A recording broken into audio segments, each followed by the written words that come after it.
Hello guys! Another day, another vlog. And for today's video, bago nga ako matulog ay ito, syempre skincare muna tayo.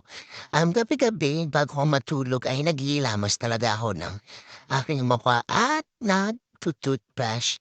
Ayan, kung tatanungin niyo kung anong gamit kong sabon ay hindi ko alam, charis.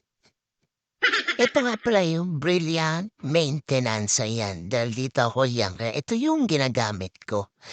Aminin ba natin o hindi, talaga naman, sa gabi ay hindi natin um, makakalimutan o makakaligtaan ang ating siyempre skincare bago matulog sa maghapon na init at siyempre pawis ay kailangan natin ay ma-fresh ang ating mukha. At tapos ko ang hilamos ay ito ay ginamit ko na yung aking Dr. Ina whitening toothpaste. Yung ginagamit ko kasi sabi nila.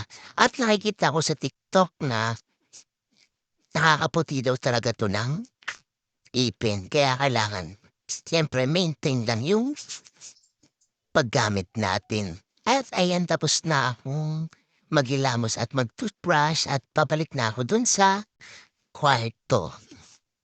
Fast forward na nga tayo, ito nakahiga na kami ng aking asawa. Ayan, nanonood kami dyan ng movie sa cellphone namin. Kasi yun lang yung ginagawa namin.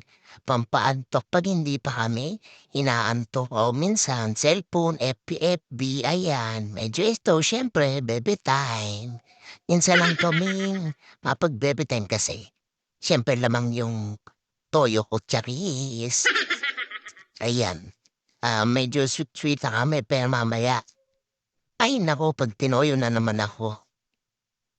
Alam niyo naman tayo mga babae, lagi tayong tama, di natin alam minsan tinotopak tayo, tinotoyo tayo kahit wala silang ginagawa, yan. Di na ako mapakali diyan kasi talagang gusto ko na talagang matulog kaso talaga yung mata ko ayaw pa talaga.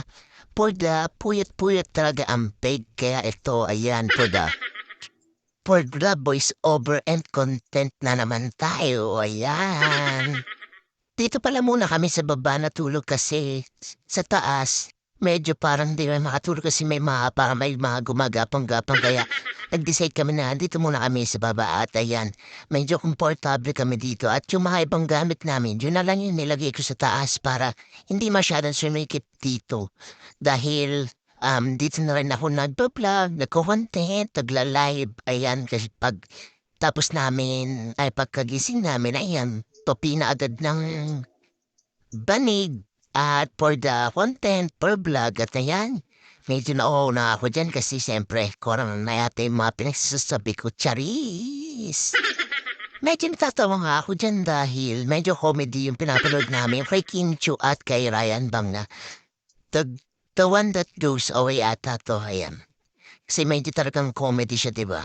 Sana matapos ko 'to at siyempre, kaya naman kami nanonood ng movie para ay makatulog kami.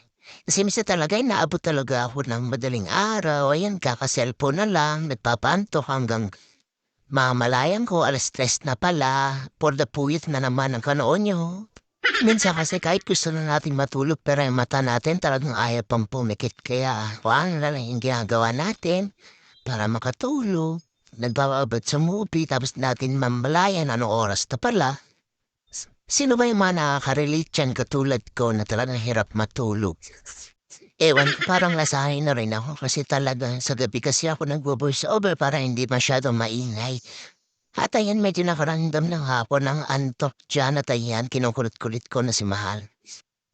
At maya-maya ililipat na rin ako sa aking pwesto. Ayan, syempre for the kulit-kulit mo na ang pig. Medyo asar-asarin muna natin siya ng konti. Charis. At yun lang guys. Sana nag-enjoy kayo sa video ko. Thanks for watching.